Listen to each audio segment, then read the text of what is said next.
When this discussion started about having a framework, people started talking about SDV levels, and we decided to go with phases because we don't want to have any confusion with the SDV automation levels.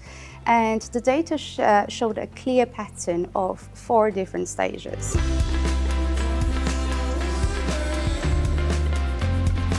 We have the first stage, which we defined as the connected vehicle, so the vehicle that has access to connected services.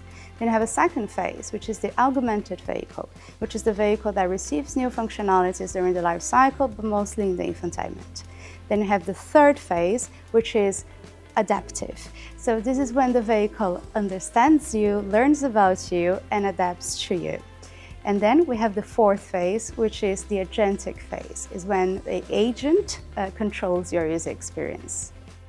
To move forwards the phases, you need to have all the enabling technologies, all the organizational readiness aspects that are required.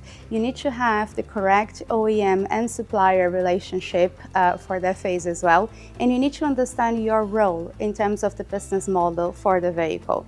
And if you think you are on phase 2, for example, and you are an OEM, and you see the benefits that the OEM should have in phase 2, and you think, I am not seeing these benefits, I'm not seeing the operational costs decrease that I should be seeing, is because you haven't completed phase 2. So this is very important, because if you do not fill all of the criteria, you cannot move forwards. So in regards of timing, if you think about current deployments, we have nearly all of the phases already being deployed today. Apart from phase 4, where there is a bit of I think 99% of respondents are not entirely sure if it is available today, but all the others are.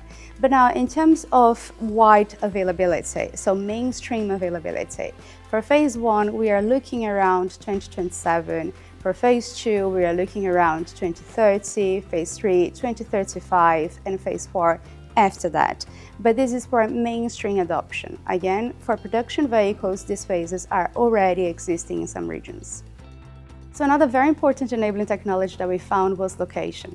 So the further you go in the maturity, the more important location becomes, extremely important. However, what is interesting is that even in the basic stages, location is a very important element. So it's this underlying technology that enables a lot of different use cases that you sometimes don't think about, but it is there.